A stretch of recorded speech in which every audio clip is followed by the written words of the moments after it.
What is the latest with Kiké Hernandez and the Dodgers? Will he be back in Dodger blue? The Dodgers non-roster invitees were revealed. We're going to tell you which ones could have a chance to have an impact on the Dodgers this season. All that more coming up next on Dodgers Dugout Live. It's time for Dodger Baseball.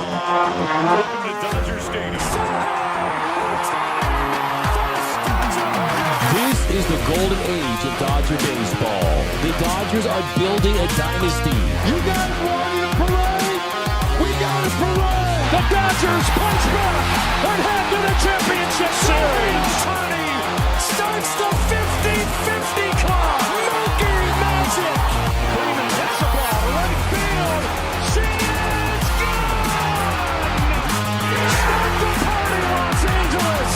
Your Dodgers have won the World Series! Think blue, bleed blue, and I'm out. What is up, Dodgers Nation, and welcome to another episode of Dodgers Dugout Live, the #1 Dodgers show and podcast on YouTube. My name is Doug McKain, credential member of Dodgers Media. You can follow me on X and Instagram at DMAC_LA. Now, if you haven't yet, do me a huge favor. Hit the subscribe button, hit the notification bell, hit the like button. Most importantly, drop your comments down below. I want all your takes on all things Dodger baseball, but do you consider Kiké Hernandez a must re-sign? I asked you guys that over on the X, and our Dodgers Dugout poll question of the show is Kiké Hernandez a must re-sign? And right now, 81% of you say yes, and 19% of you say no, which is kind of wild when you consider this is not a Hall of Famer, this is not an All-Star, but we're going to start right there because that is the leadoff here on Dodgers Dugout Live. Leading off, the hottest story in Dodger baseball.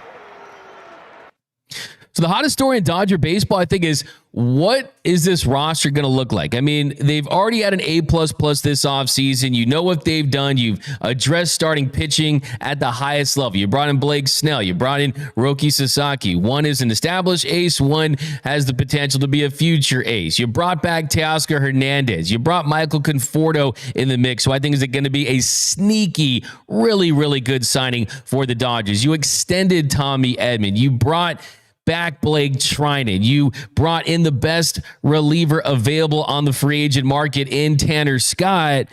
They've done a lot of moves that really put themselves in a position to go back-to-back. And I asked ESPN MLB insider Buster Olney, my friend, is this the most aggressive you've ever seen a team after winning a World Series, considering that the year prior they had already made all those massive signings? And he said yes. He said this is the most aggressive that he's ever seen in his time covering a team. And I think, yes, all those signings are great. Yes, this team is going to be the favorites to win the World Series.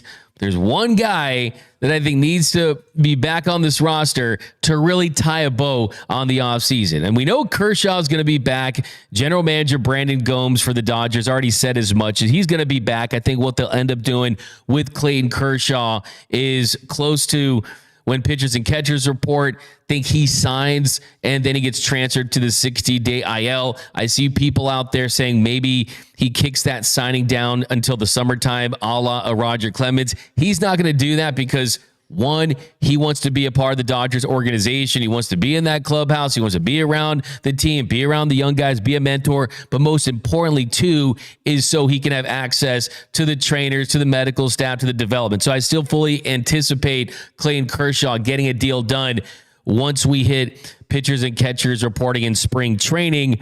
But Kiké Hernandez is the big one for me. And yesterday I was at Disneyland and I was celebrating my birthday.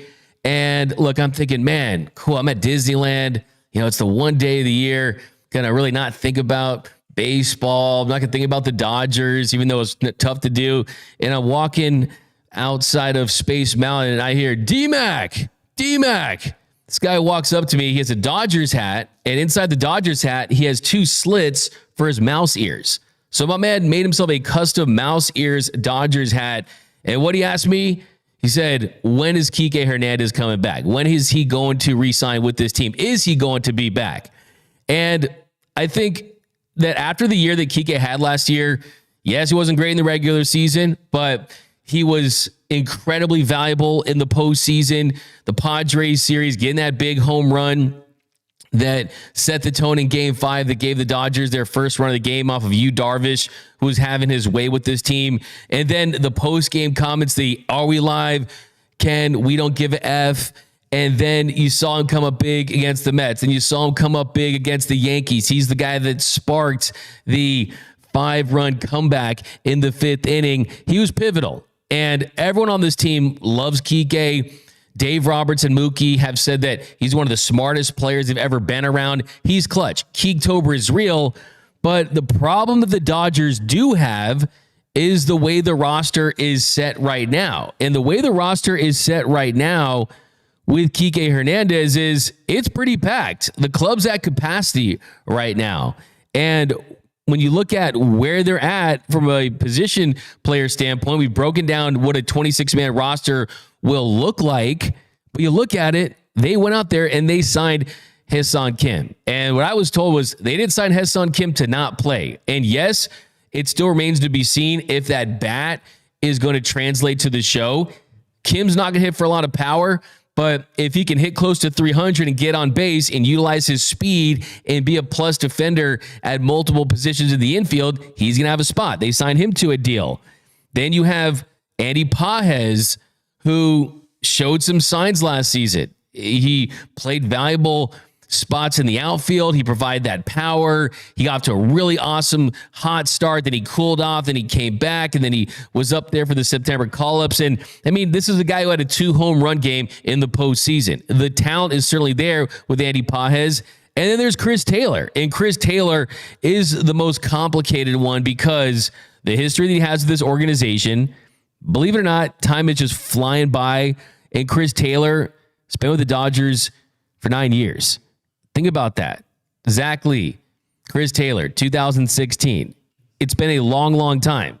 And Chris Taylor did not have a good year last year. He hit 202, had a 73 OPS plus, so he was set 27% below league average defensively. But the problem with Chris Taylor is his contract. And the contract that he has with the Dodgers, he signed a 4-year, $60 million deal. And the 4-year, $60 million deal, you look at the way that plays out for this team, divided by 4, you're at around $15 million. So the Dodgers have to decide, do they, 1, just DFA Chris Taylor, eat that money?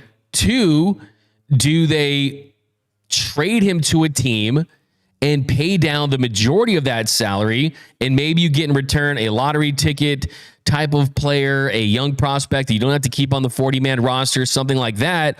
Or do you keep this intact?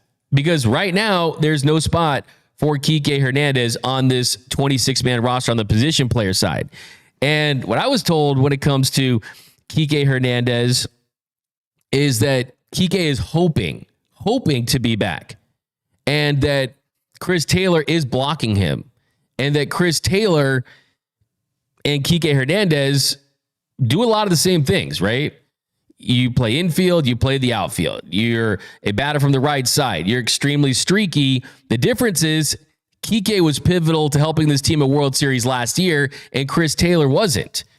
The difference is the money too. So the salary is going to be tough to get out from underneath. And yeah, I mean, hearing that Kiké is hoping, from what I'm being told, is hoping does not like sound like someone who thinks that's a foregone conclusion or that there's already some type of deal in place like there is with Clayton Kershaw. So we know last season, I will say, to give myself some hope, Dodgers fans some hope, is that last season Kiké waited until the very last minute. The Dodgers ended up trading Manuel Margot, who they got in the Ryan Pepio and Tyler Glasnow trade. And ultimately, he ends up back with this team, and he was massive for this team in the postseason. And then the Southern California news group's Bill Plunkett, the great Bill Plunkett, he was on Foul Territory.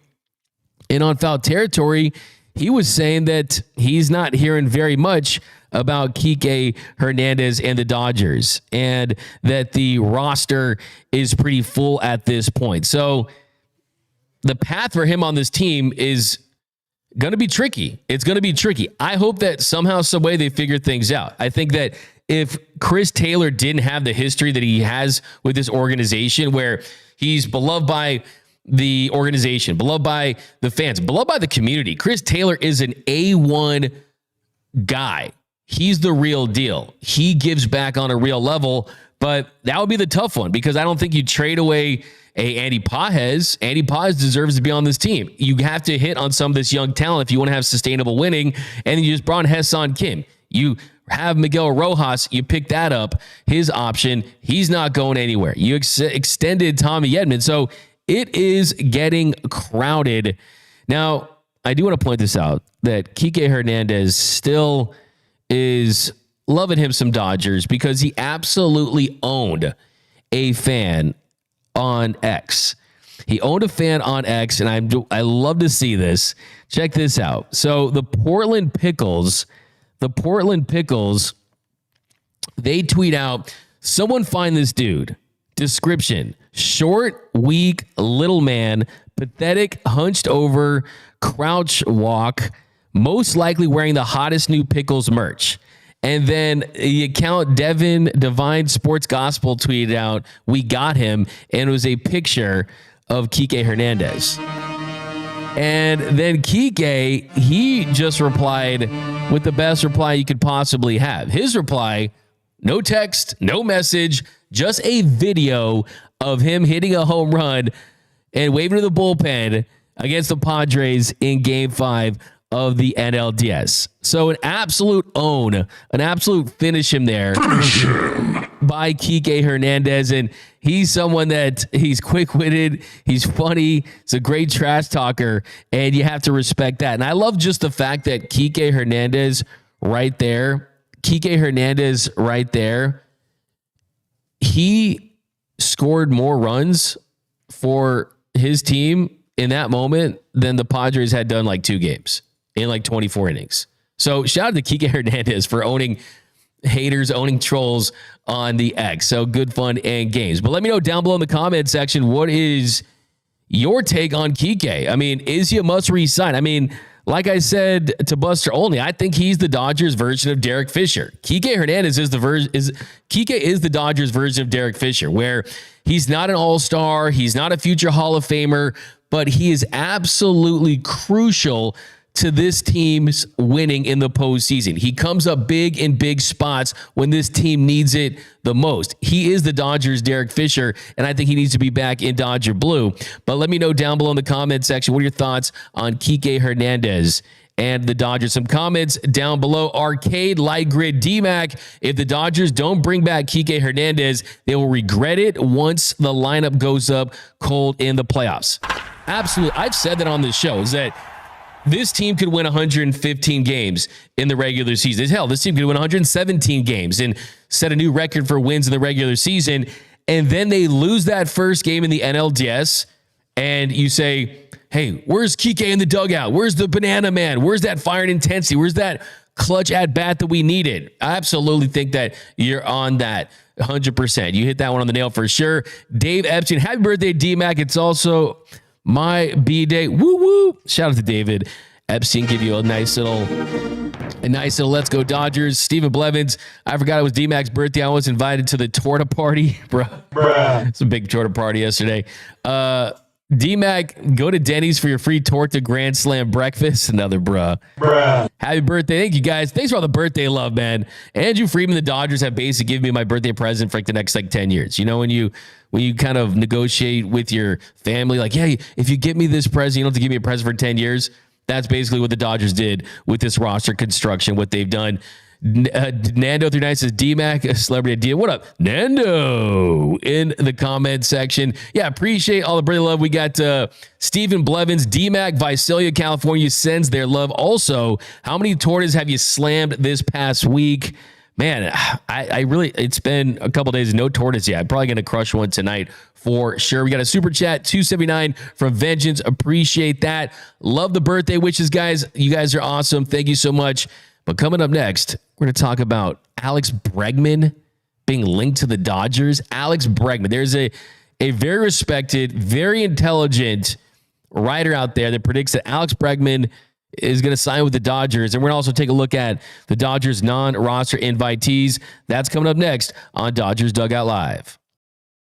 What up, Dodgers Nation? D-Mac here to remind you that if you have not yet, be sure to subscribe to the Dodgers Dugout Live podcast. You can find it wherever you get your podcast. So if you want to listen to the show in audio form, when you're driving to Dodger Stadium, when you're driving from Dodger Stadium, when you're commuting to work, wherever it is, you definitely want to lock into the podcast. We're going to start featuring some podcast exclusives, interviews. So definitely, even if you do watch the show daily on YouTube, be sure to subscribe to the Dodgers Dugout Live podcast wherever your podcast. So be sure to do that. It really supports the channel. And as always, think blue, bleed blue, and I'm out.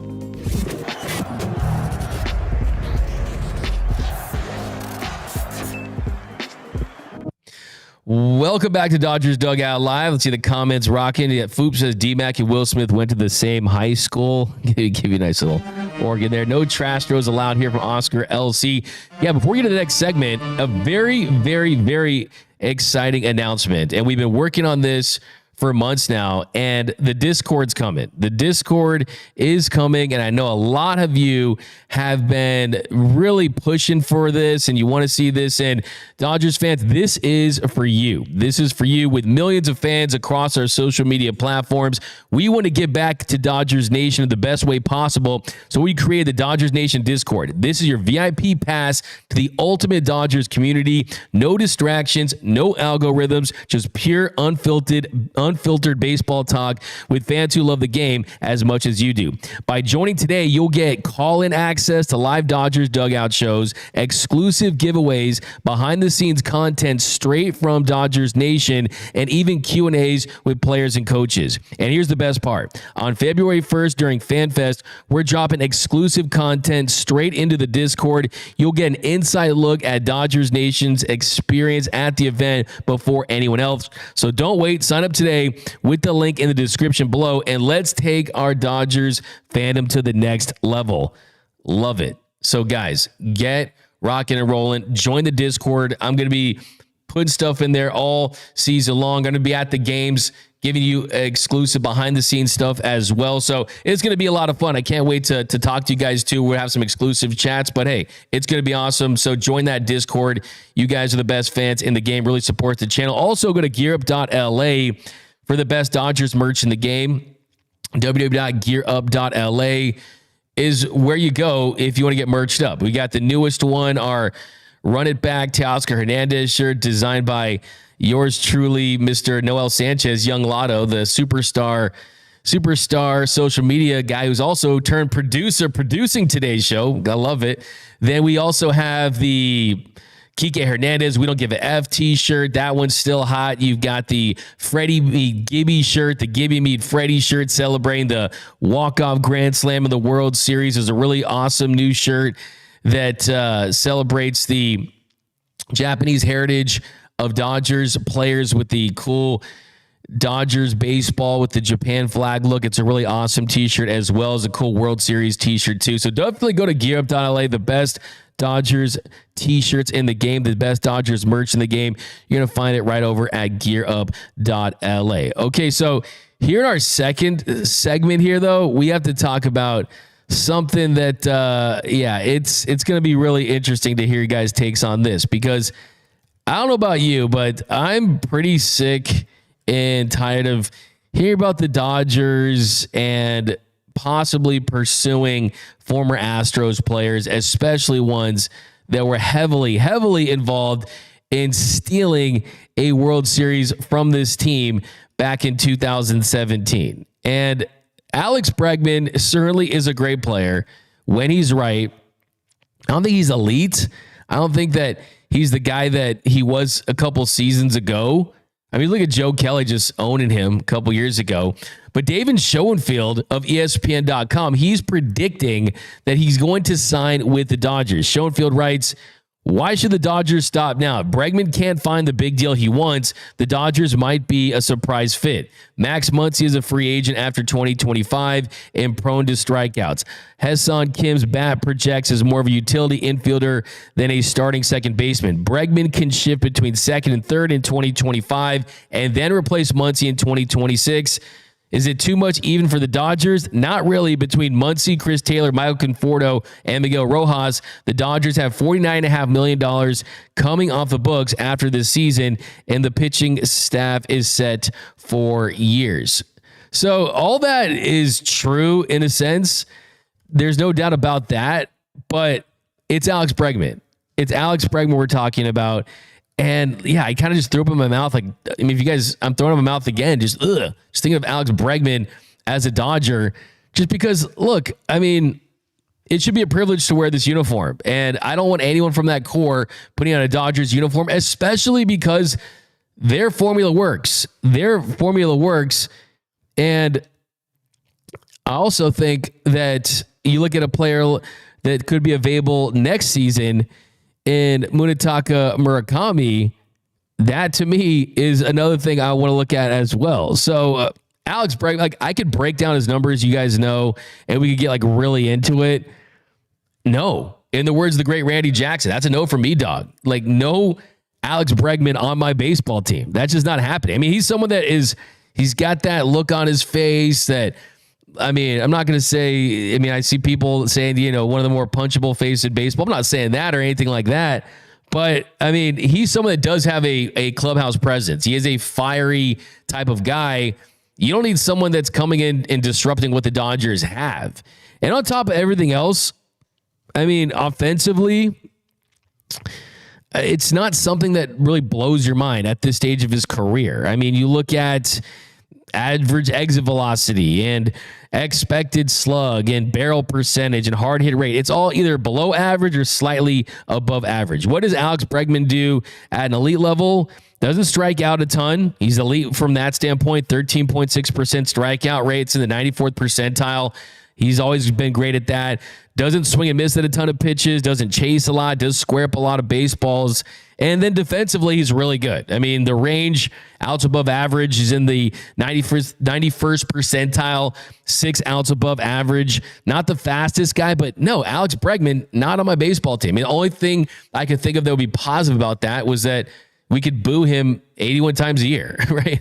Outside of that, though, no Alex Bregman for me. Let me know, though, would you want to see Alex Bregman on this team? I mean, the third base position, I'd much rather swing a trade for Nolan Arenado if I was going to go that route than bring in an Alex Bregman that, his World Series title that he won. I mean, he's certainly one of Altuve. If you guys do the research, Altuve benefited from the banging the least amount. But guys like Springer and Bregman and Correa, they benefited heavily from that, and they were arrogant about it, and they didn't really apologize too. I mean, they didn't. I think Alex Bregman had one of the worst apologies too. So absolutely no. Under no circumstances would I want Alex Bregman on my team. I'd rather have no one at third base. Just like leave it open. Pretend there's a shift. Just no one at third base. Completely leave that hole wide open than having Alex Bregman on the Los Angeles Dodgers. Jen says it's a no for me on Bregman. But hey, if you look, here's the thing. This show, though, you guys know I'm always open to your takes. If you can convince me why, let's try it. I mean, if there's anyone out there wants to make the case, let's have some fun here.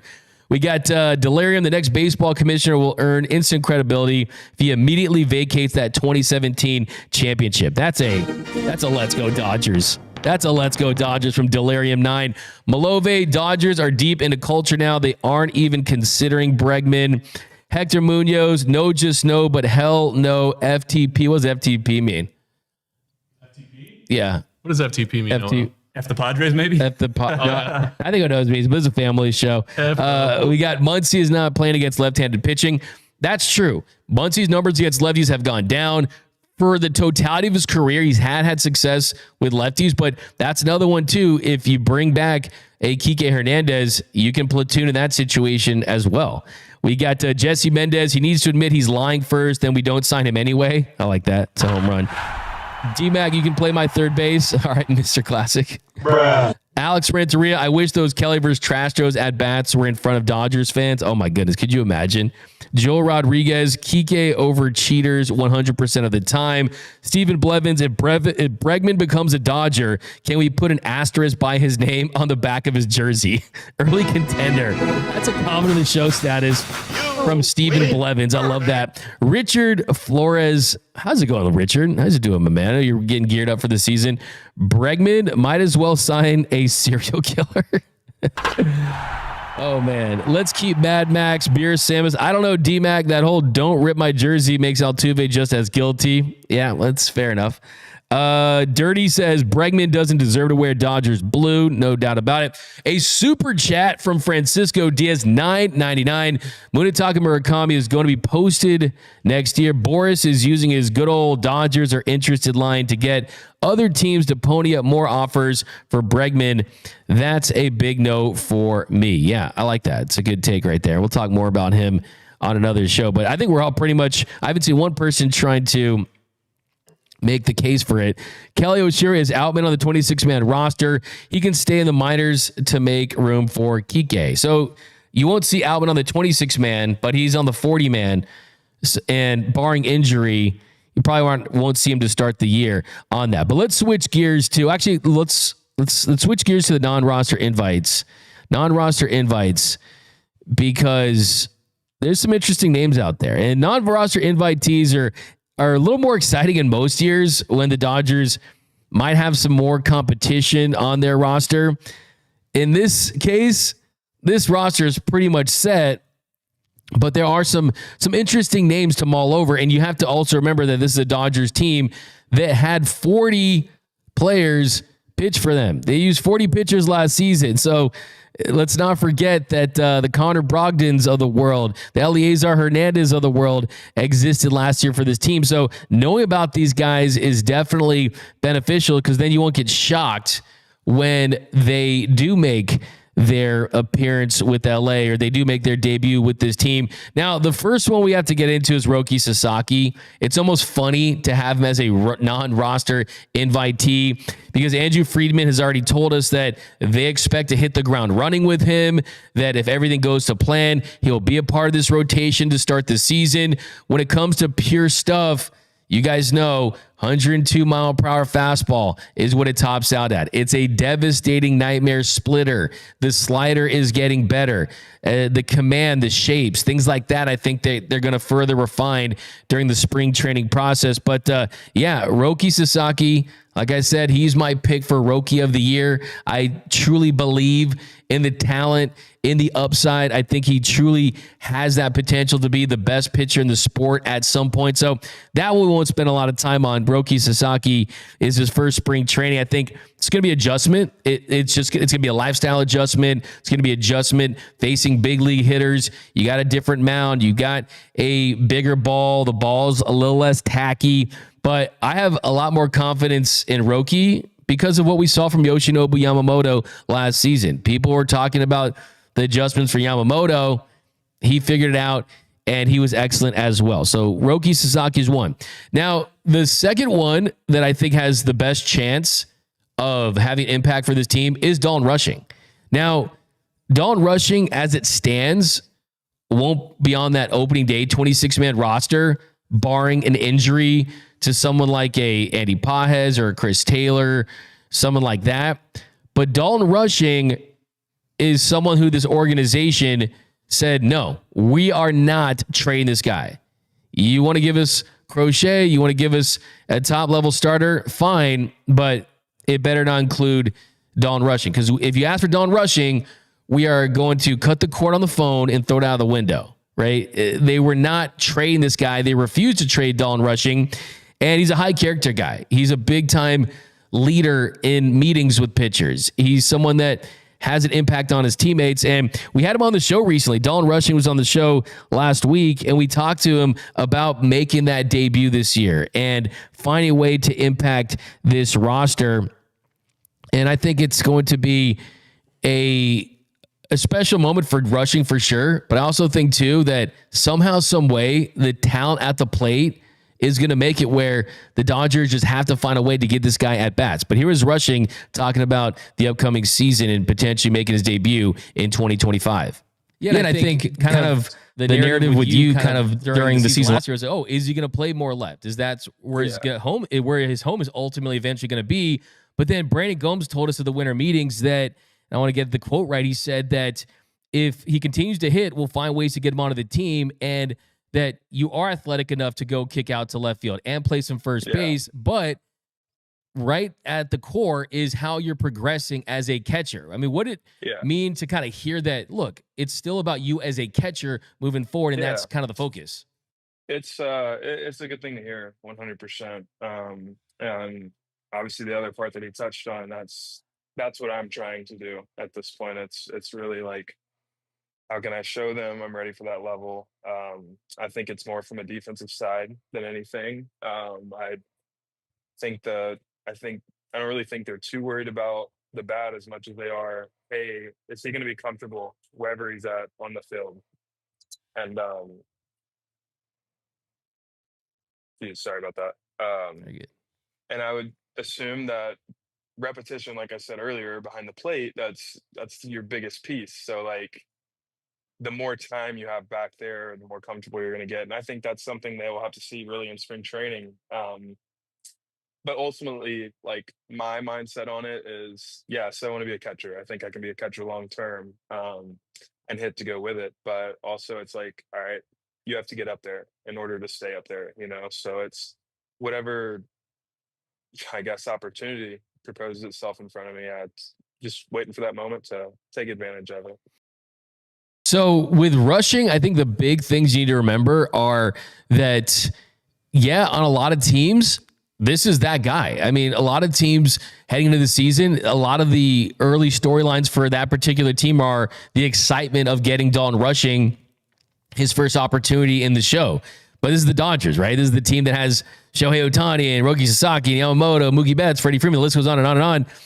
Dalton Rushing is going to be on billboards and going to be on programs and bobblehead nights for a lot of other teams around the league. That's how special of a talent he is. And I think the biggest thing for Rushing is what he said right there is he still wants to be a catcher, and his heart is behind the plate. And even with Will Smith being the Dodgers backstop for the foreseeable future, having just inked a 10-year contract last season, the fact that Dalton Rushing has gotten better and better in left, and he has that positional versatility, that clears the path where, hey, you can be a backup for Will Smith when Austin Barnes is gone next season potentially, and you can also play a corner outfield spot so we can have your bat on the field with us. And then if you want to consider a position change for Will Smith at some point, then Dalton Rushing can be a catcher. If Will Smith wants to move to third or potentially try something else later down the line at first base when Freddie Freeman's gone. Remember, Will Smith's here for a long, long time.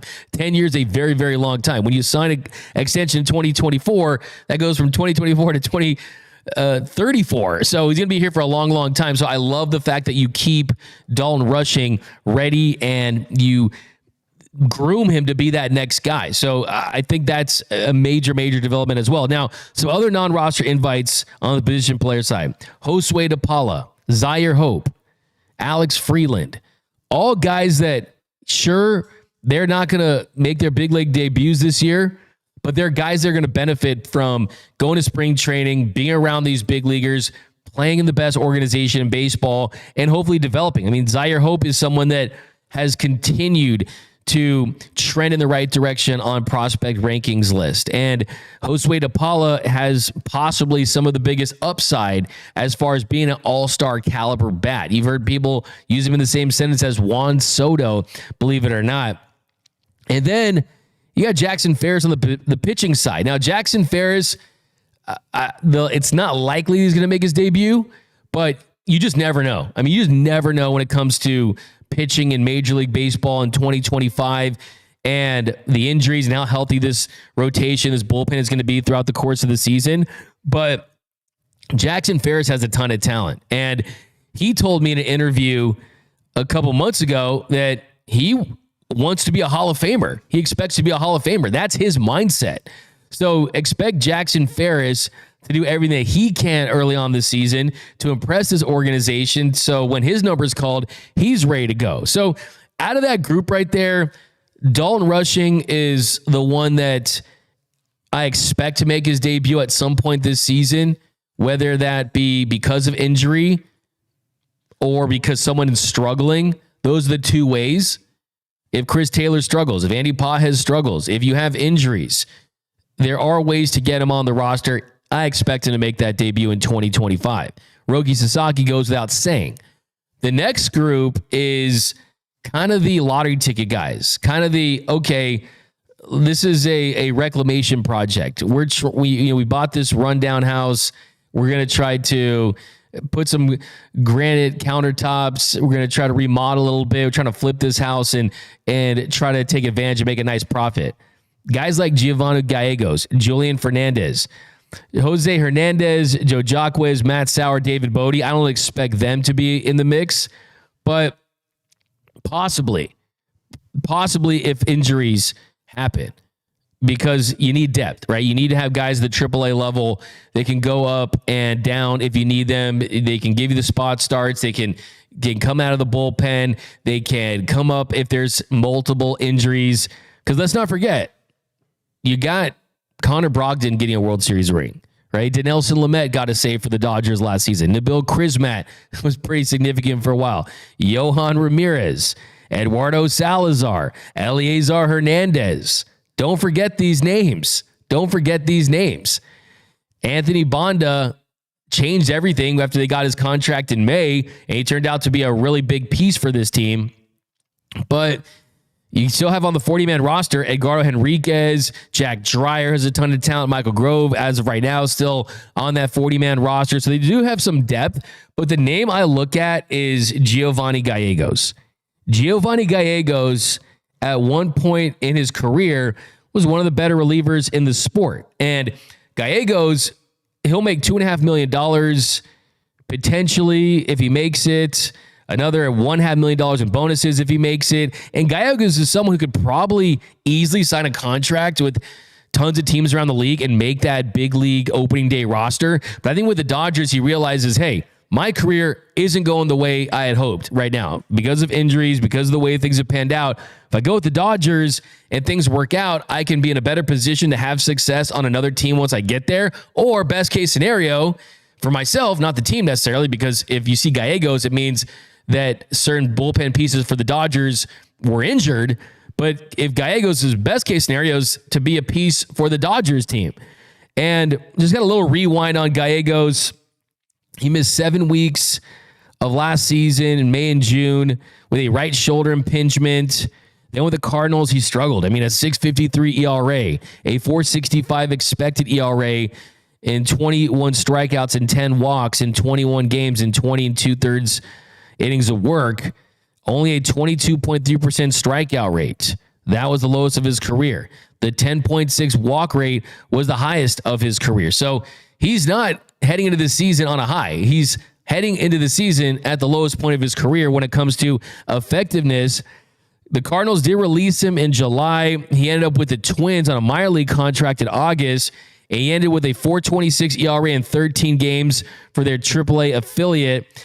But let's look at how he fared when he was at his best. If Giovanni Gallegos can get healthy, figure things out with his organization, from 2019 to 2022, he had a 2.84 ERA, a 2.83 FIP, a 32% strikeout rate, and a 6.6 walk rate in 228 1/3 innings. Those are elite. Among 98 relievers with at least 150 innings, he was 8th in ERA, 8th in FIP, 8th in strikeout, minus walk rate at 25.4%. He was a top 10 reliever for a 3-year stretch when he was at his best. So there's been some talk about him working on those mechanics and correcting the lower half of his mechanics to try to improve the velocity on his fastball. So that's going to be what it's going to come down to. Can you get the mechanics polished to the point where you see the velocity get back up, and then you look more like the guy we saw from 2019 to 2022 versus the one we saw in the last 2 seasons where he had a 5 ERA and a 4.91 FIP and had an 18% strikeout minus walk rate. So the potential's there. Didn't work for Alex Reyes and guys like that who got injured again. Hasn't always worked for some of these reclamation projects, but we'll see. I mean, never forget, Brandon Morrow was a guy back in 2017 that, hey, you heard stuff about, you saw stuff early on. He gets his shot later in the year, and then he went on a really nice run. So sometimes that's how it works with these bullpen pieces. coming up during the season. Then Julian Hernandez, another one that at least you should have on your radar just because he throws gas. He throws absolute gas. He was very effective in the Mexican League last year, had a 1.82 ERA, had 43 punchies and 12 walks in 34 and 2/3 innings. But kind of the short on him, the skinny on Hernandez is dude throws gas. I mean, 99 mile per hour fastball average, hits triple digits, does throw that fastball a lot, 84% of the time. Also has a changeup he used outside of that. He just hasn't figured out the big league level. In 2021, he pitched for the Rockies in the show. He pitched in 6 games, gave up 8 runs in 6 2/3 innings. Then AAA for the next 2 years, he was with the Rockies and the Blue Jays, had a 7.19 combined ERA in that stretch, was released by the Blue Jays in 2023. So that is kind of the big one there, is the velocity. It's the upside. So that's another interesting one to kind of keep in hands. But I think Giovanni Gallegos is the most interesting one. Bodie's interesting too, as far as the positional versatility. He played for the Cubs. I mean, even signed a $15 million extension with the Cubs a couple years ago. But he's basically average to below league average as a hitter throughout his career. But he's just a depth piece. Now, as far as the catchers go, you got Chris Oakey, you got Griffin Lockwood Powell. These are guys that are simply there to be catchers during spring training. The guy that is not on that list is Diego Cartaya. Diego Cartaya was traded to the Twins. So catching wise, you got Will Smith, Austin Barnes, Dawn Rushing, and Hunter Fiducia, who made his debut with the Dodgers at the big league level last season. But yeah, the bullpens are in those situations are why you got Chris Oakey and Griffin Lockwood Powell. Now, other names, some of the younger guys, you've got Cody Hosey, former top pick, hasn't really worked out. If you're talking about third basemen, Cody Hosey, he'll be there. Justin Dean, Ryan Ward, Sam Carlson, Carlos Duran, talented pitcher, Justin Jarvis, Jack Little, Jose Rodriguez, Austin Gauthier, and Jared Caro. So Austin Gauthier is interesting for sure. He was in the show during spring training at the Dodgers big league camp for that. He was in AAA for all of the 2024 season, but unless there's an injury, you won't see him. So yeah, it's not too fun to talk about these guys because you won't see them on the show. You got to think of them as depth piece. And Jared Karras, of course, is the son of Dodgers great, former UCLA Bruin too, Eric Karras as well. So those are non-roster invitees, those non-roster invites. And like I said, Giovanni Gallegos is the one to look for. He certainly is one that you could see. I mean, all these guys, they're fun players for sure. They could definitely help in some ways. I mean, but yeah, I mean, Carlos Duran, position player side as well. But yeah, let me know down below. If you didn't get Gallegos, could be that dude. Let's ask my man Antonio. We know you're a big Team Mexico guy. Always Team Mexico. Can Giovanni Gallegos do something for this team this year? Would you like to see him get that opportunity? Do you think he can be that guy that he used to be? You know, I got to be a little honest. I'm a little biased towards the Mexican players. Oh my gosh. But, you know, if Gallegos can return to his form back in 2019 to 2022, like you said, I have a really good chance. Someone in the comments was like, you know, the Dodgers get injured all the time. He's going to come up to September. I can see him coming up late in the season. So hopefully, but yeah, I'm a little biased, but he's got the stuff, and the Dodgers pitching staff can make it work. And also I want to say, when you're talking about Alex Bregman, hell no, bro. My stomach was turning when the Dodgers got Jake Marisnick. I don't know. I don't want to feel that feeling if Bregman comes to the Dodgers. F that. Yeah, no, for sure. I mean, if you give you a cruel prank, you'd like sign him and not play him or something, like bat him ninth, or I don't know. But yeah, I totally with you on that one for sure. But yeah, we got some comments down below, people talking about Alex Bregman. We're going to talk about that next here on the 7th inning stretch. The 7th inning stretch.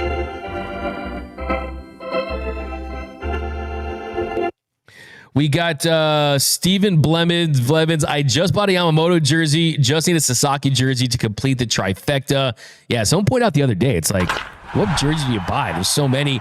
Alex And Rade says, D-Mac, what if they sign Bregman for 4 years and make him sit on a trash can every game for the first 2 years as a punishment for cheating? Oh, that's a good one. That's a good one. I like that. I'll give you a nice little charge.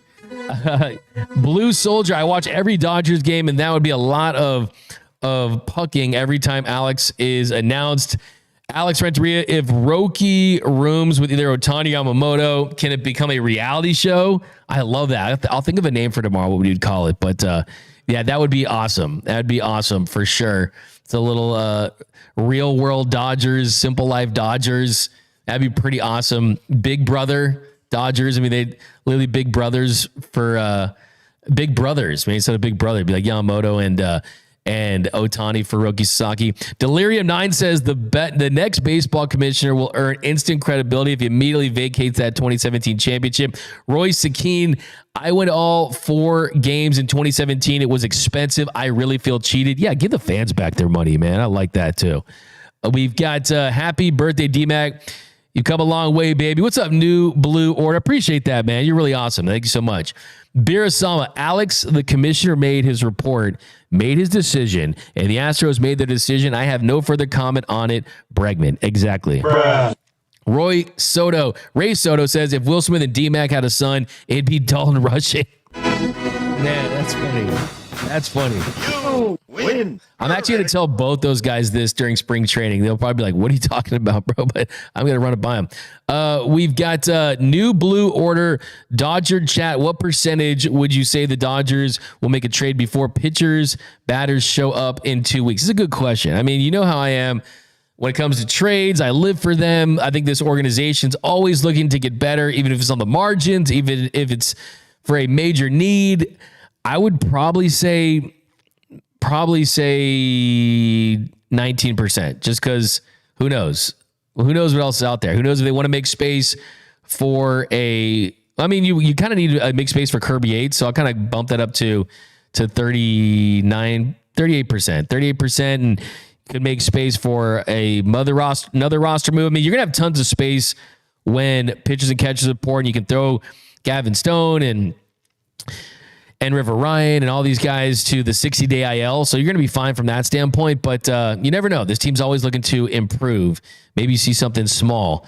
We have Roger Howard. Gallegos will be on the team by September after the injury bug bites, like it always does. Mark Meza, bring back real Dodger dogs. Farmer John, them new dogs aren't as good. Totally agree. I do like the new, I don't know, maybe it's nostalgia, you know what I'm saying? I mean, the new ones are pretty solid. I will say it's pretty cool. If you go to the press box, the 4th inning or 5th inning, they put a bunch of Dodger dogs out there and you just eat as many as you want free. There's chili and cheese, pretty awesome.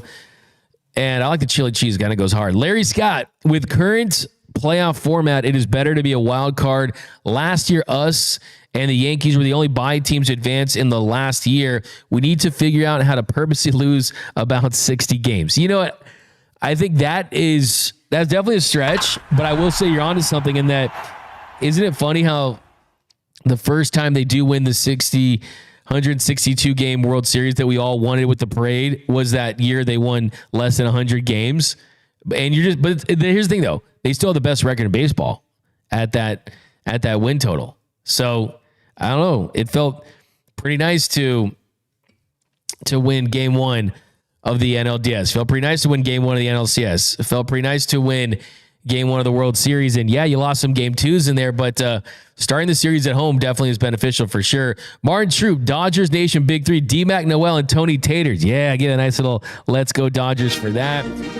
LA for life. What do you think about the article about Sasaki almost having Tommy John surgery? Yeah, I mean, we talked about that on the episode last week, is that part of the reason why he wanted to come to the show when he did was because your future is always uncertain as a pitcher and as it relates to injuries. So I don't think that necessarily is going to mean that he's going to be down with an injury. They found a way to correct it. But I mean, look, a guy that throws 100+ miles per hour was recommended Tommy John surgery. A guy that throws 100+ mile per hour speculated about Tommy John surgery. I mean, that doesn't surprise me at all whatsoever. It's just the nature of baseball now. We've got MG bring back King Taco and Carl Jr. to Dodger Stadium. Also, how about we got Yoshinoya too. That was gone. Anything else you can think of, Antonio, that needs to be brought back? We'll say this. I went to Rolling Stones. Can't hear you.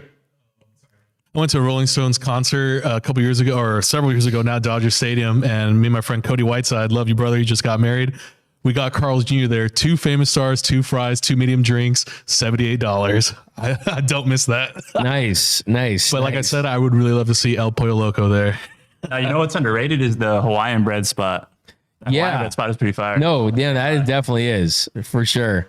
I mean, you can always get better. You know what I mean? But I think you can always bring it in too. You can bring your stuff in, but it just hits different when you actually buy it there. And it's like super fresh. So I don't, I saw a whole family bring like a whole spaghetti and pizza dinner. And once I saw that once, I was like, dude, like all bets are off. You can bring anything you want into Dodger Stadium. We got LA for Life. What do you think about? We got 4-seaters 777. If Jog had a younger brother, it would be Dalton. The jock and rushing legitimate hype is real. I like that. Get a nice little home run there.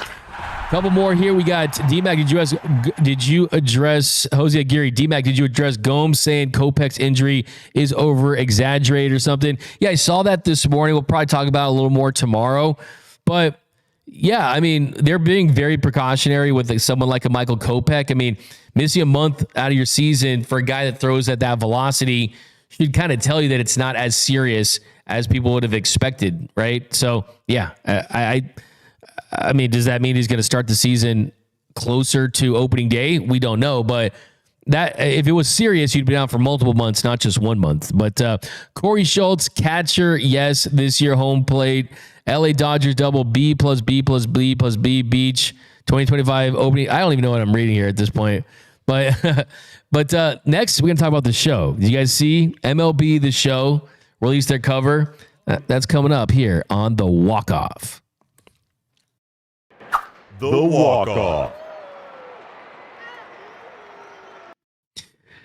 So today, MLB The Show revealed their cover athletes, and you got 3. So it's not just 1, it's 3, and it's Paul Skeens, Ellie De La Cruz, and Gunnar Henderson.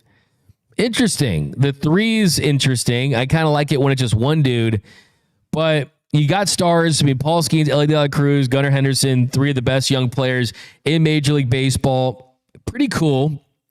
I think, though, what they should have done is you should have had Andrew Friedman on the show. You should have had the Guggenheim Group with Mark Walter and the rest of this Dodgers ownership brass that have created the best team in the sport. They have constructed a roster that has Shohei Ohtani and Mookie Betts and Freddie Freeman and Yamamoto and Glasnow and Sasaki. I mean, the list goes on and on and on because that is who is running the show. It is the Dodgers, and I think that is who I want to see maybe put the nice Andrew Friedman on the robe, Mark Walter holding up the World Series trophy, throw Shohei in there, throw Decoy in there. I think that would have been the best seller. I mean, the show really could just have Ohtani on every single year, but I do like the 3. What are your thoughts, though, Noel and Antonio? The 3 is an interesting choice. Definitely an interesting choice, especially with like it being the next generation, but I mean, we all know about that MLB cover curse, just in general, that sports game cover curse. Yeah. So I'm excited. I haven't played the show in like a year, but I might hop back on. This one looks a little cool. I know. I'm waiting for the trailer. Once that trailer drops, the trailer always gets you hyped. Trailer, yeah. I like what Jose Aguirre says. The cover should have been our big 3. Yeah, that'd been cool. Put the MV3 on there. Shohei, Freddie. Put Mookie Betts on there. That would have been pretty awesome. But I'm telling you, Andrew Friedman, I mean, at least have a special edition.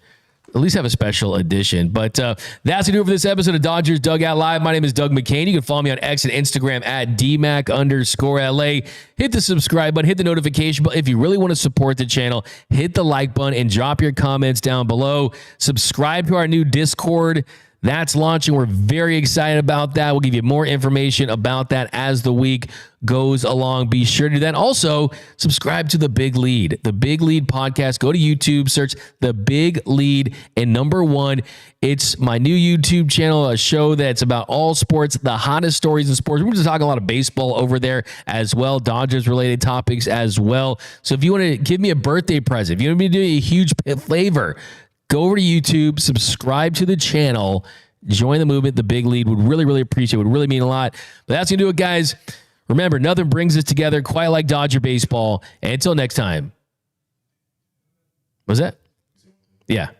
Just want to also put it out there to all of you who have signed up today. We have already got 200 people who signed up for the Discord already. So we love you, Dodgers Nation. We appreciate y'all for supporting us and this team. And we have so much access for y'all coming soon. So 200 members after one stream, that's insane. So thank you for that, guys. Yes, thank you so much, guys. Really appreciate it. And yeah, you guys are the best fans in the game. But I like this from Dylan says at the end. If Livy Dunn is in the game, I like it.